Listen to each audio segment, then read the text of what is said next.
What up, it's Wordic Incredible, and this is my discussion slash review for a TV show called Butterfly starring Daniel Day Kim. And oh my gosh, I did not expect that ending. Let's talk about it. Headed out for change, I just started on my quest. Yeah, the world will know my name, I'm excited, I'm obsessed. No one in my way but myself and a test. Yeah, I will be the best, yeah, I will be the best. Life is just a game, I'll be playing till I rest. I'll be there to claim my own spot among the best. First off, man, I honestly enjoyed this show. Going into it, I didn't expect much. I saw like the trailer. The trailer piqued my interest, so that made me check out the show. But 6 episodes, I'm roughly an hour each episode, and I ain't mad at it. I honestly really enjoyed this series. And like I say, 6 episodes, you can get behind 6 episodes. I watched them in a day, knocked it out like that. And it was a really good series, man. Now, there was some lacking in certain areas, and we'll talk about that. But overall, as a whole, I really enjoyed the series. And the reason I'm doing a video on it is because I enjoyed it so much, and I want to recommend it to other people. We'll read the synopsis, and then we'll talk about the series as a whole. When the consciousness of a decision from his past came back to haunt him, a former intelligence operator finds himself pursued by a sociopathic agent assigned to kill him. Now, that's a thin synopsis. This is on IMDb, so But overall, it's about a father and a daughter. That's the heart of the story, in my opinion, and that's what really grabbed me and pushed the story forward for me, and what I really held on to. I didn't really care about the espionage act part of it, so to speak. I didn't really care about anything else except for Rebecca and David's actual relationship and seeing them travel together and do all this stuff together throughout the episode. Episode 1 really grabbed me, man, because we dove straight into that action, and then everything just kind of fell into place. Going into this, I was struggling with 6 episodes because I was like, I don't know if they can handle everything that needs to be done in 6 episodes. And watching episode 1, I was like, I don't know, man. It feels like it's really, pushing and shifting. And like I said, there was some lack throughout, but overall, they really held it together. They really made me care about these characters, and I was really invested in 6 episodes. Now, most of the time with anything that's anime, not movies, but animes, TV shows, something like that. Nowadays, you either get your 10 to 12 episodes, 8 episodes if it's on Netflix most of the time, and that's enough to kind of really do a lot of character development and push things forward and everything. But 6 episodes, I was like, I don't know, man, that may not be enough. But I think they really handled it well. 6 episodes, an hour long each episode almost, and maybe because of the location and the filming and everything like that, that's probably why it was 6 episodes.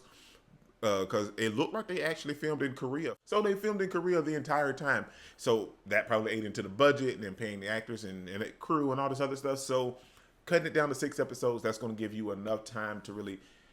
I didn't feel like it was going to give you enough time to really dive into everything, but they surprised me and really hit it out of the park, man. There was a lot of actors and actresses in this, man, that really done their things.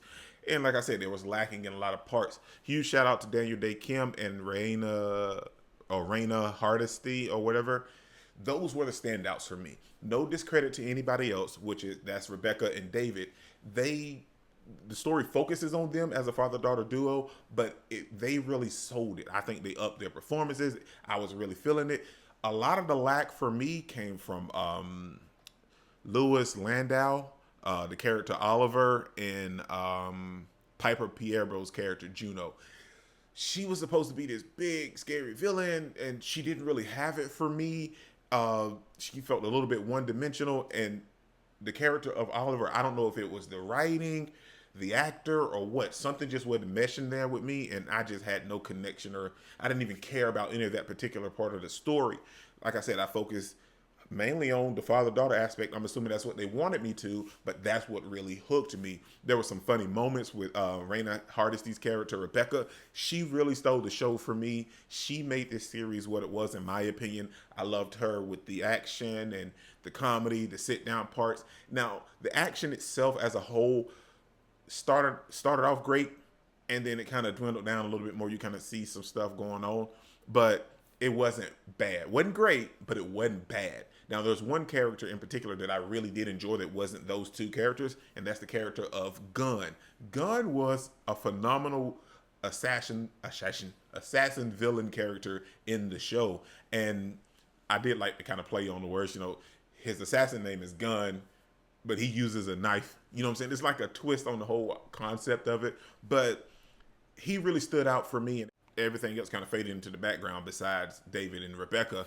But honestly, in my opinion, I think they were the stars. They were the standouts. Obviously, it was wrapped around them, and they really showed up when they really needed to be, man. A lot of different stuff going on with the actual story. We have Rebecca that became an assassin because her father left her. We found out why he left her as the series progresses, and we realized that they don't really know each other. It's been 9 years, and it's a long time, but it's not a long time at the same time. You get it? You know what I'm saying? It's 9 years. So yeah, some stuff happened in between, but she's not the same Rebecca that David knew when he left.